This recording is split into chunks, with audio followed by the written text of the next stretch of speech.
Hello, everyone, and welcome to this afternoon's first session on Standard Chartered's fossil business. And I'm going to introduce you straight away to your host, Nicole Roth. Hi, everyone. It's really great to have you all here with us today. My name is Nicole. I'm with the environmental NGO Urgewald, and I will be hosting this session. The Money Talks Week was created by Extinction Rebellion in collaboration with Urgewald. And we have 3 talks coming up today, one about Standard Chartered's fossil business, one about how we can move banks to adopt new policies, and one about money actions. This first session is about Standard Chartered as a bank, their financing of fossil fuel companies, and examples of the devastating impact said projects are having. Talking about these topics now will be Hefa Schücking, Director of Urgewald, and Jerry Aranthes, Director of Center for Energy, Ecology and Development in the Philippines. I would like to encourage you to submit your questions via the Zoom chat or on social media as they come up during the talk. We will then collect them all and ask the speakers after their presentations in the Q&A round. And with that, I will leave the floor to the speakers.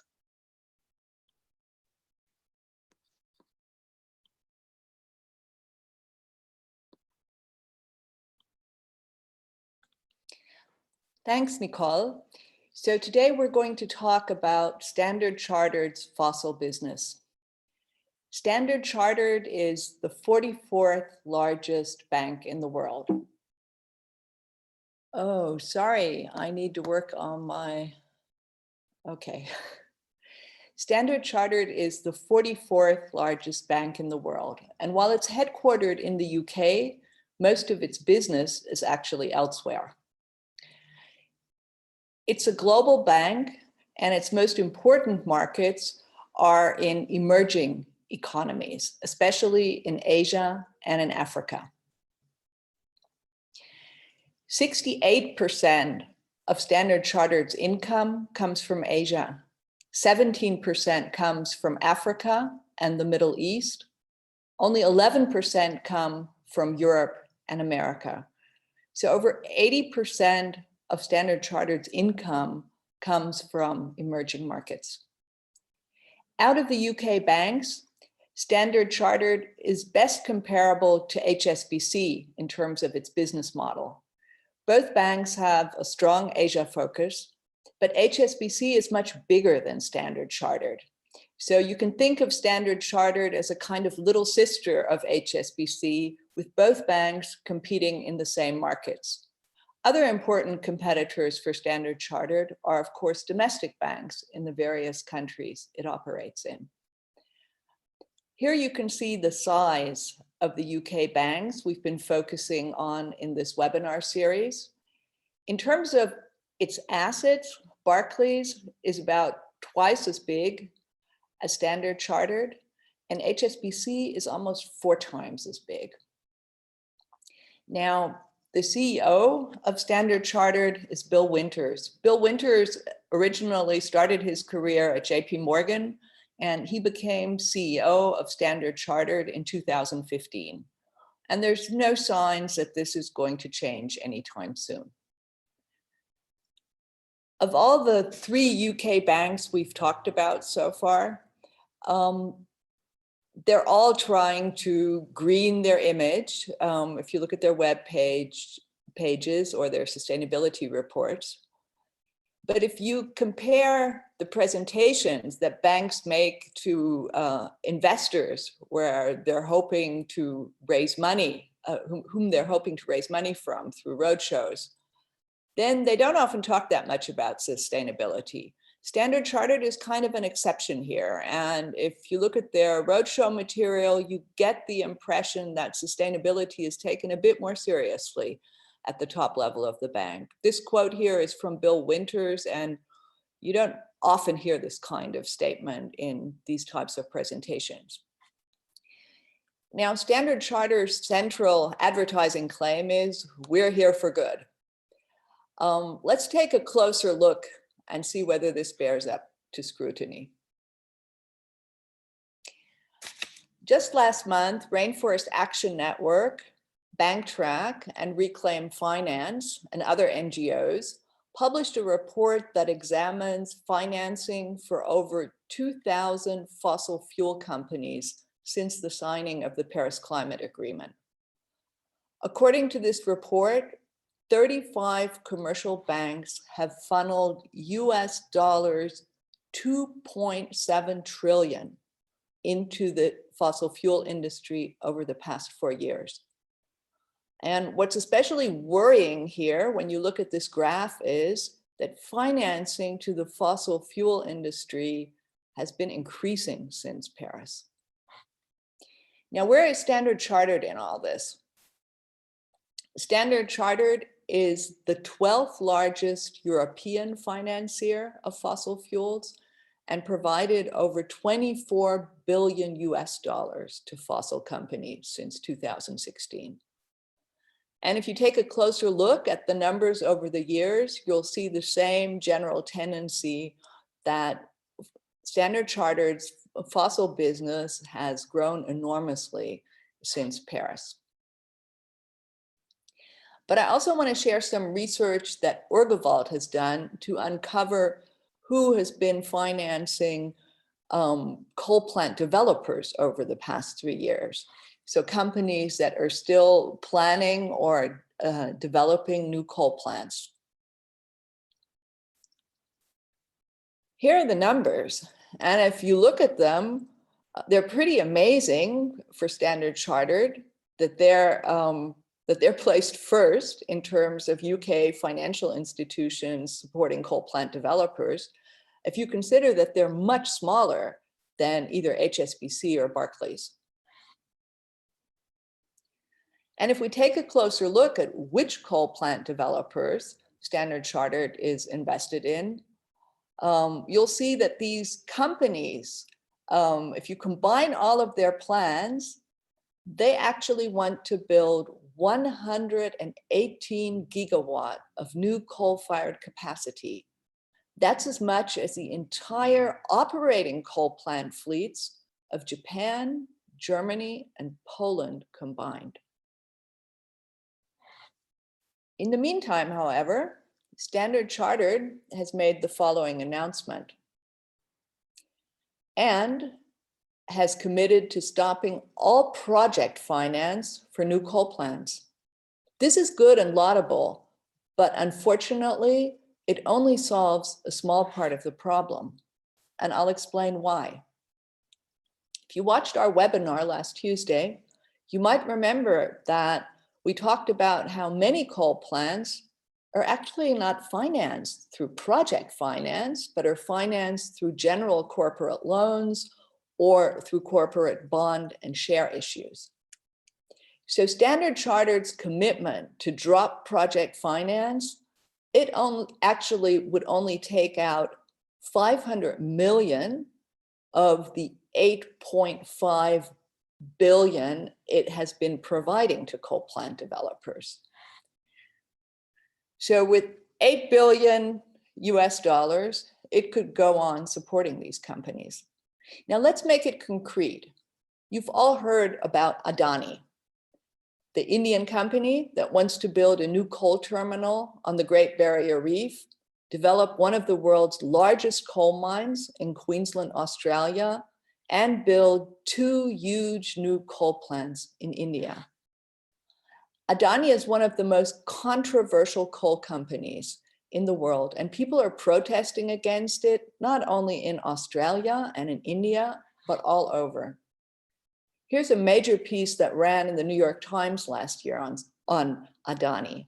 Now, Standard Chartered gave Adani general corporate loans of US dollars 750 million over the past 3 years, and also underwrote bond issues for Adani in value of over 330 million US dollars. So Standard Chartered has channeled over 1 billion US dollars to this company. Now, Standard Chartered has a second part to its new coal policy, and let's see what that does and how it applies to Adani. Here are the central elements of Standard Chartered's policy. At first glance, I was happy to read that it talks about financial services. Financial services in this case means it also covers corporate lending and it covers underwriting of share and bond issues. The problem comes up when you look at the next line where Standard Chartered says, we will stop providing services to these clients from 2021 onwards if they are less, if they are 100% dependent on thermal coal. Now, if you think back in February, Royal Bank of Scotland, they came out with a policy saying, we are immediately going to cut out clients who are more than 15% reliant on revenues from thermal coal. And Royal Bank of Scotland, they committed to bringing that threshold down to 0 by 2030. If you look down at the bottom of this slide, you'll see that Standard Chartered is committing to bring it down to 10% by 2030. Now, the problem arises when you go back and you think about Adani. The thing with Adani is it's not 100% reliant on revenue from thermal coal. This means a company will not be divested from Standard Chartered's portfolio in next year. The thing about Adani is that they're a big conglomerate and they also have income from agribusiness. They're involved with defense production. They have real estate. This means that Standard Chartered can probably go on financing Adani over the next 5 years, which is the exact time frame in which Adani is massively investing in new coal infrastructure. In its advertising, Standard Chartered says, the choices you make in the next 5 years will determine your next 10. But Adani's new coal plants and mines, they are being built to operate for decades. Here for good, the choices Standard Chartered is making today will affect everyone's future for the worse. Thank you.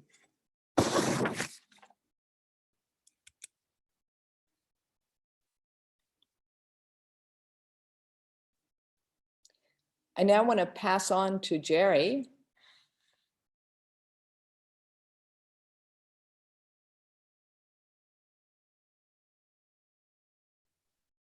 Jerry, can you hear us?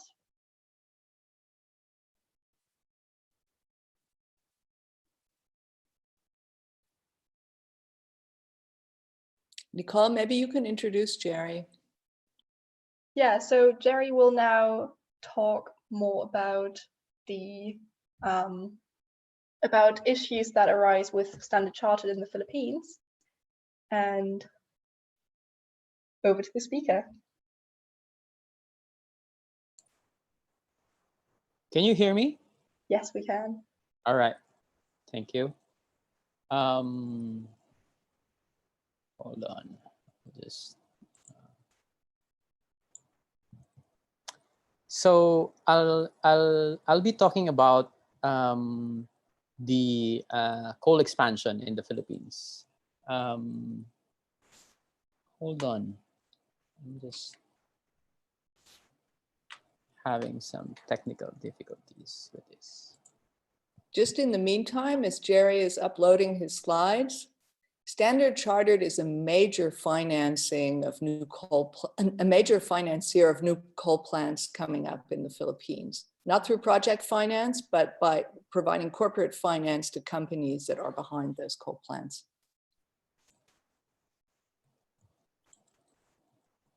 Suddenly, I'm having problems.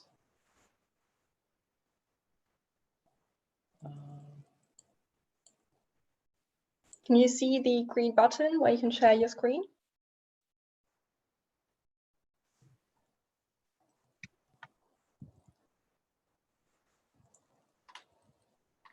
Sorry.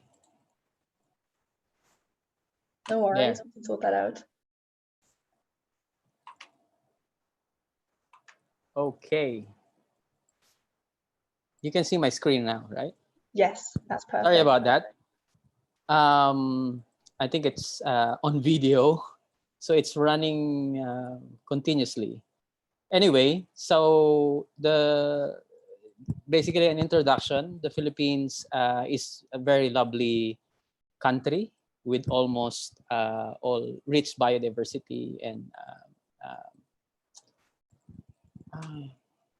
why is it that, sorry about this.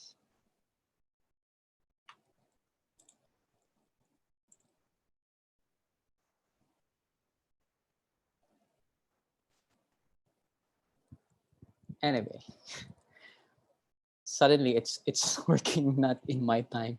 Anyway, so the country is a rich country in terms of biodiversity, and good beaches, lovely beaches, rich in biodiversity, but also at the center of the climate crisis. In 2013, it was a poster boy. Everyone was shocked with the devastation. Uh, so it's supposed to be a leader in terms of phasing out the main cause because of its potential for renewable energy. But to the contrary, the renewable energy has been in decline in the country. And coal has been a major key component in terms of the overall expansion. With at least in 2010, 16 new coal plants started operation. So it has basically outstripped renewable energy in the country with a vast potential with around 250 gigawatt, which is 10 times the current capacity of the energy or the power mix in the country. But that is not only our problem, because there is still 12 gigawatt of new coal plants that are in the pipeline. It's basically a 130% increase of the current coal capacity in the country. And if based on Urgivald's research recently, last year, the Philippines coal expansion is ninth in the whole world. So even though it's just 12 gigawatt, it's a big expansion in terms of very small country compared globally. The bad news about this is that based on new studies, the coal buildup will actually cause 27,000 Filipinos with premature deaths due to air pollution from burning of this fossil fuel. And it will also further exacerbate the high cost of electricity in the country. We're second highest in Southeast Asia. In the whole world, we're actually second to Japan in terms of commercial and residential electricity rates. And at the same time, it is also a problematic source wherein in 2019 alone, we experienced 60 instances of low reserves because of the heat in the summer, wherein coal plants usually overheat and conks because of the lack of water, and boilers tends to be more problematic when it's hotter in summer. Remember that the Philippines is in, it's in the equator area, so below the equator, so it's more summerly in terms of the temperature. But that's not just the issue with coal plants in the country. A lot of human rights and land rights violations have been witnessed since 2010. There are already around more than 10 environmental defenders who are fighting against coal projects in the Philippines that have been murdered. Last year, we outstripped the Latin American countries in terms of deaths and murdered land rights and environmental defenders. So we're not proud of that, but you can imagine the problems that communities and campaigners are facing in terms of resisting these coal projects. But who are behind this coal expansion and development in the country? There are at least 5 major companies in the country that are in the power sector, but a few of them are actually at the forefront in terms of the coal expansion. And here I'll talk about San Miguel Corporation. In the country, it's famous not of the coal plants, but they're the #1 beer in the country. So you can imagine how hard it is to run a campaign against San Miguel Corporation. But it's the biggest in terms of the proposed coal plant projects that are in the pipeline out of the 12 gigawatt expansion. So San Miguel has at least 4 existing coal plants that were built and have been acquired recently in the last couple of years, around 5 to 6 years.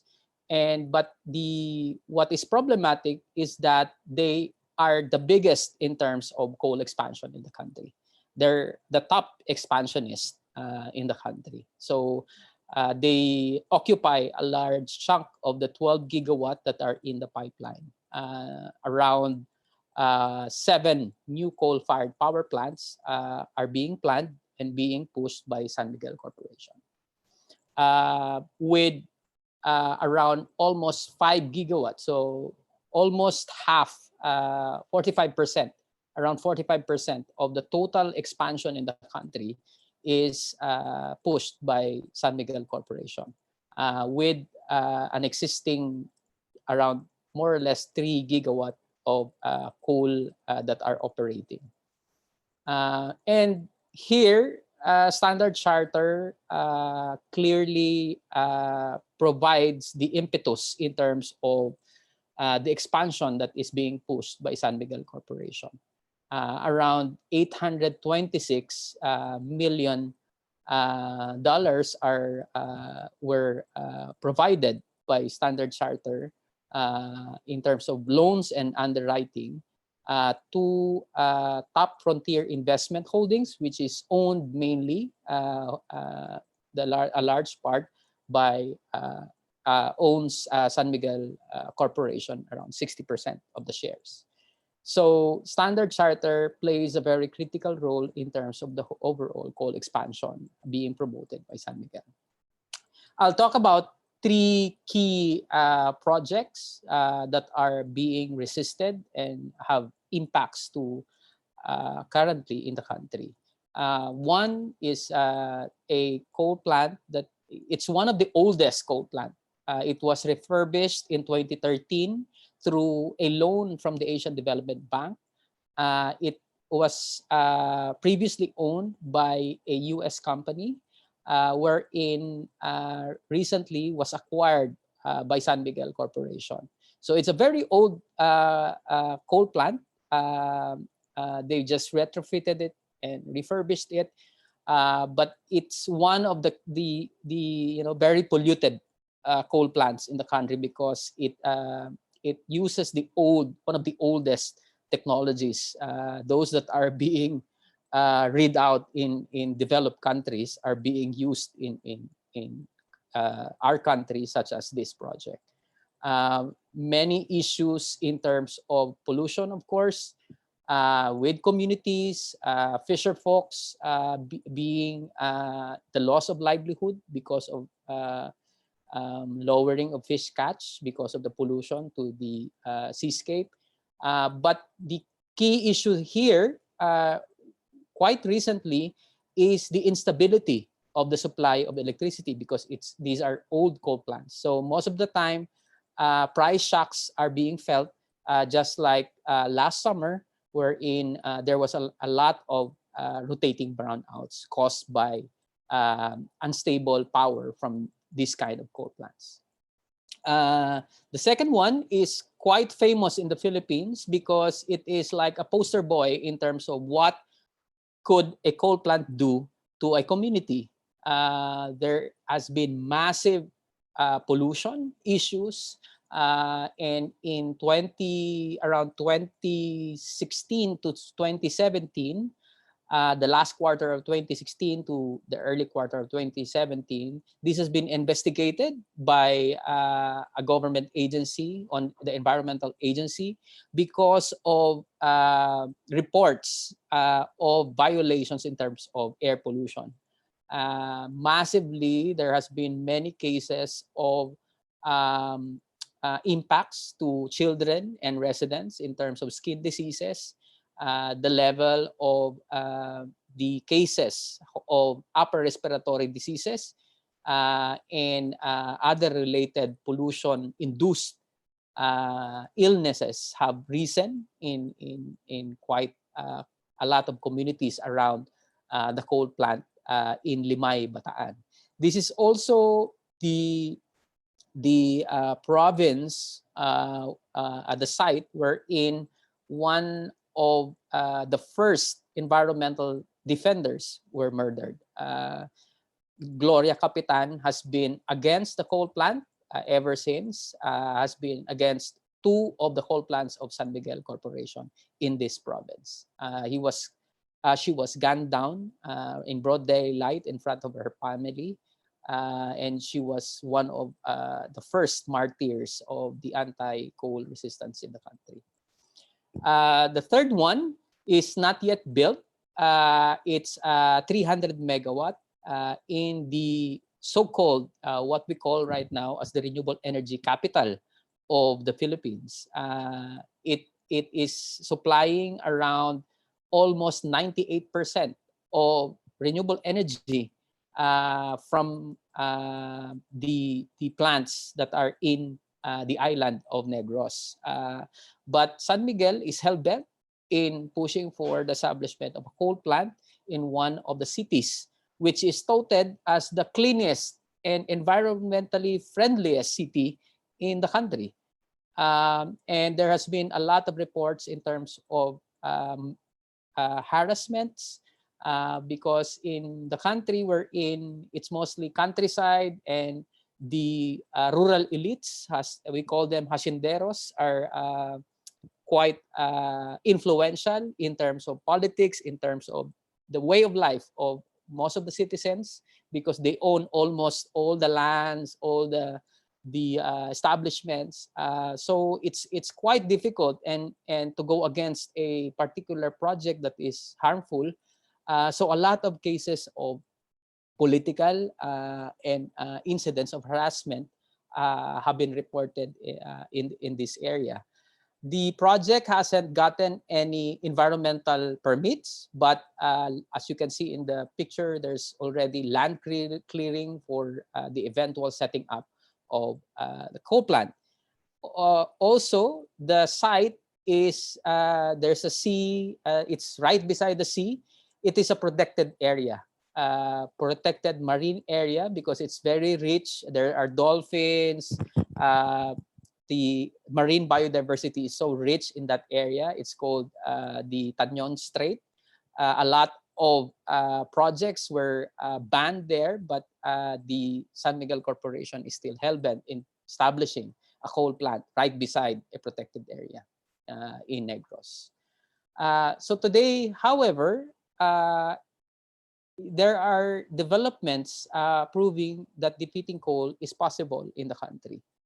So it's not just bad stories in the Philippines in terms of coal expansion. In 2016, the coal expansion in the country, in Southeast Asia in particular, in general, where the Philippines is part of, have peaked at 12, almost 13 gigawatt. But since then, it has slowed down. And in the first half of 2019, the only coal plant that was built was in Indonesia with around 1.5 gigawatt. So the whole of Southeast Asia resistance by NGOs, communities, environmentalists have clearly picked up since 2016. In the Philippines, since 2018, there has been no new coal plants that were built. A lot of the cases that were filed in 2016 and resistance have gone to the extent of at the national level. There are many reasons for this, but one of the key reasons is that at the national level, all coal plants that are in the pipeline and at the same time, all existing coal plants are being resisted by communities. Thousands of communities have joined many actions, nationwide actions in the country. Just recently, in September 2019, we launched a National Day of Action Against Coal. And correspondingly, because of the cases that were filed and at the same time, the push for prioritizing renewable energy, the price of renewable energy since 2016 have gone down drastically.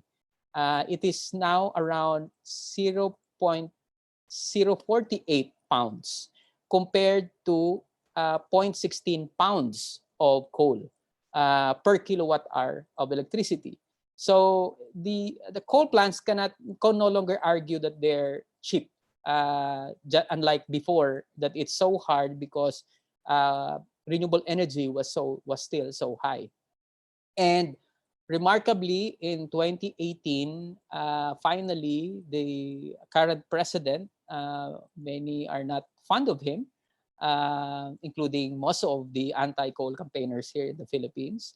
But for the first time in his State of the Nation address, from the years of campaigning and the resistance of communities against these coal plants, as well as the expansion of renewable energy and the reduction of prices and many others, he finally declared a policy and has asked the Department of Energy Secretary to fast track the development of renewable energy sources and limit our dependence to fossil fuel such as coal.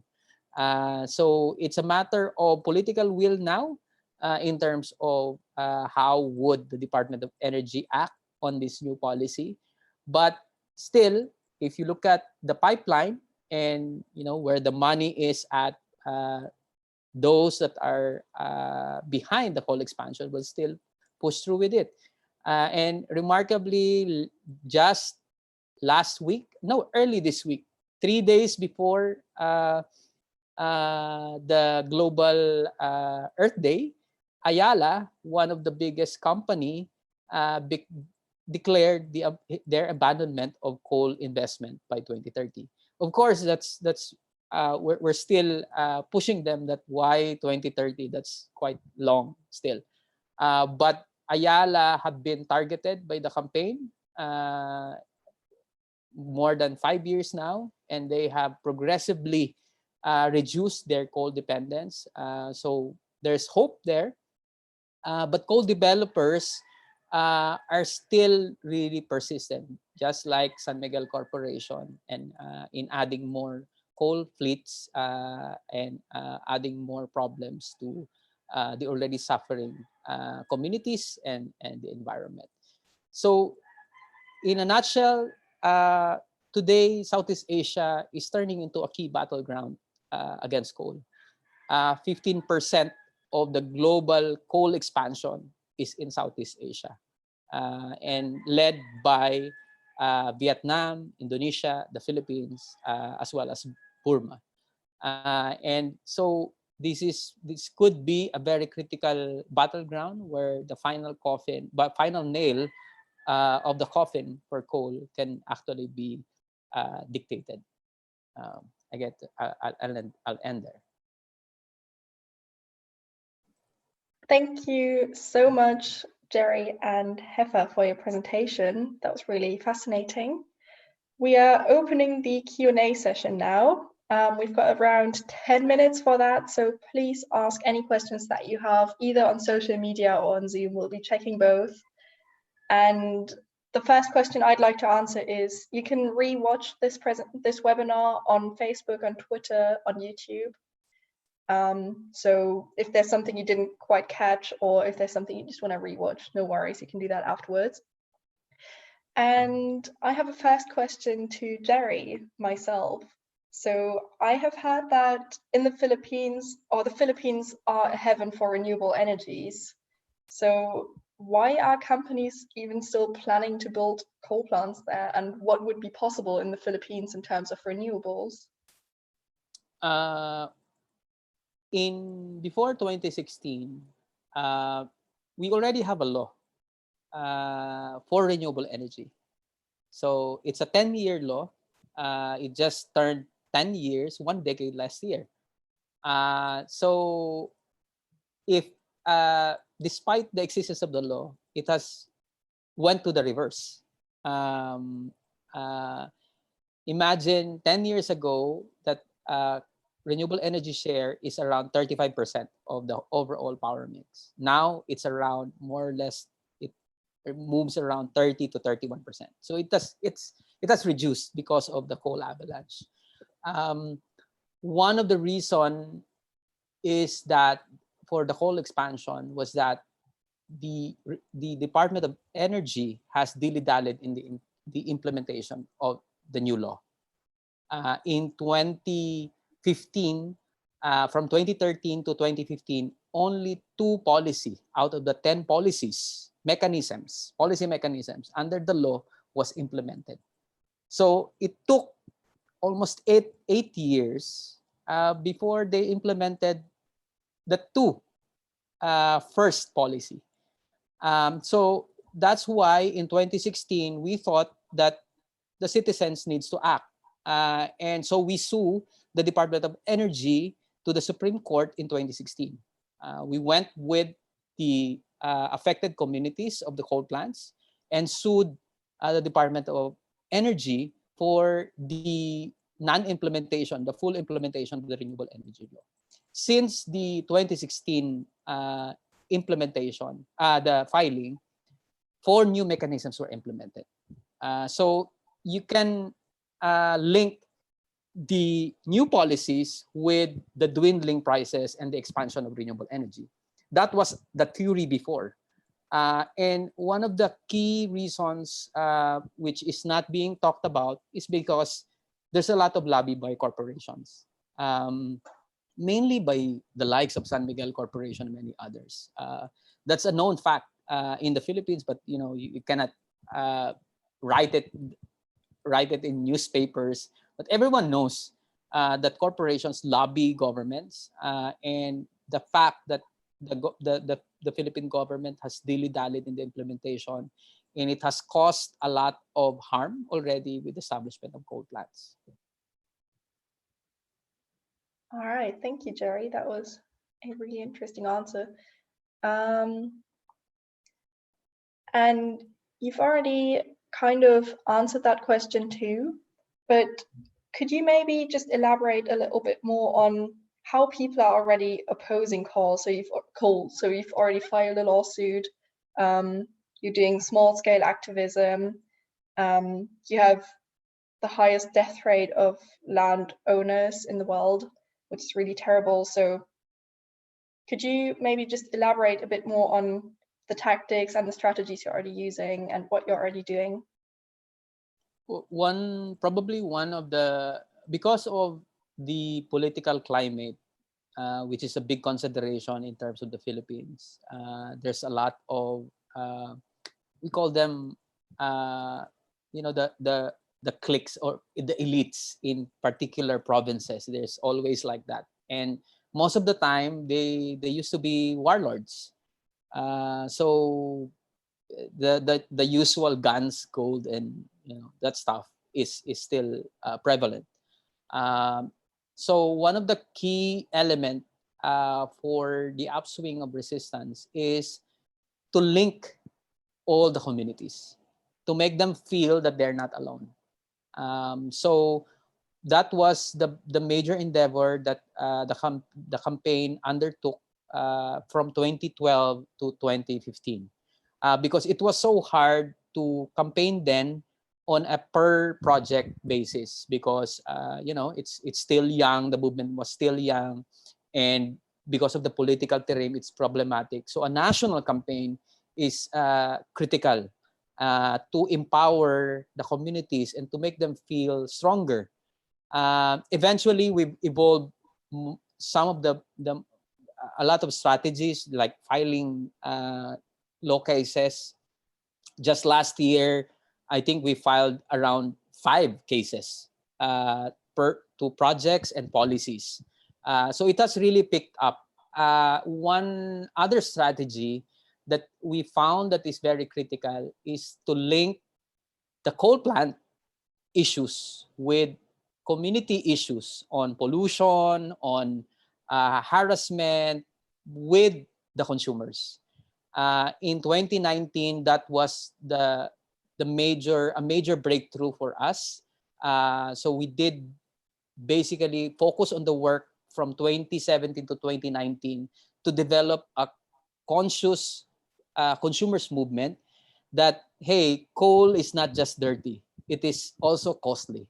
So it's a painstaking explanation to consumers in Metro Manila, to the city, that the coal plants are not just problematic in terms of pollution and death rates and destroying the climate and environment, because most of the time consumers here in Metro Manila, you cannot mobilize them, and because if you create that public opinion in the cities, it's more formidable. So we have to find ways how to raise that consciousness. And so we thought that prices of electricity, because of the high price of electricity in the Philippines, that it's mainly caused by imported coal, because we import 70% of our coal resources. It's more than 70%, and mainly from Indonesia and many other countries. So imagine that being dependent to imported products, which are costly, are actually the main reason why we have electricity, high cost of electricity. All right, thank you. So now we've spent quite a lot of time talking about the Philippines. We've got around 3 minutes left. And so that's why I'd like to ask Hefer, what would an effective exclusion policy look like for Standard Chartered? Like, what does Standard Chartered need to do in order to stop funding companies that, for example, are responsible for these devastating impacts in the Philippines? Standard Chartered needs to have much tougher rules on corporate lending and also on corporate investment banking. I mean, RBS shows that it can be done. Royal Bank of Scotland, they're using a 15% threshold. There are plenty of other banks who are already using a 30% threshold, always looking at coal share of revenue, or a 25% or even a 20% threshold to exclude coal companies. And it's absolutely unreasonable in my mind that Standard Chartered says, oh, well, we'll start excluding some of the corporate finance next year and we'll start at 100%. There are actually very few coal companies that have 100% coal share of revenue. And Standard Chartered, I mean, if we think climate emergency, a climate emergency was declared by the parliament in the UK. I mean, Standard Chartered's policy, it's like they're living on another planet. They're not acting in the speed or with the ambition that is actually needed, which is, I mean, coal is the part of the fossil fuel industry which is easiest to let go, which is easy to replace, which shouldn't be there anymore. And bankrolling these projects in the Philippines, or the companies behind the projects in the Philippines, and companies like Adani, there need to be massive protests on this.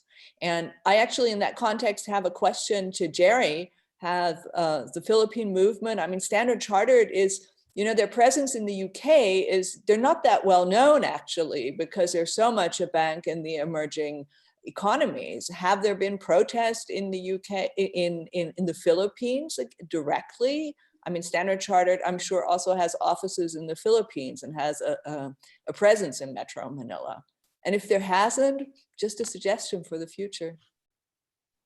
Just quickly interrupting, we've got about 1 minute left. But please feel free to answer that question. All right. We haven't really, to be honest, but it's part of the plan for this year. In fact, we've launched probably the first divestment campaign in a developing country. We just launched it recently. So we will be protesting in the Standard Chartered offices here. We'd love to coordinate with the UK campaigns. That's amazing. I think that's a perfect way to end this webinar. Thank you so much for joining us today, Heather and Jerry. And thank you all so much for watching today. I just wanted to let you know that we have another session coming up in half an hour. This time we'll be hearing about how we can actually move banks to adopt new policies from Jan Louvel, who's a political analyst at Reclaim Finance, and from Hefa again. I hope you enjoyed this webinar, and don't forget to join the second session in 30 minutes. Thank you.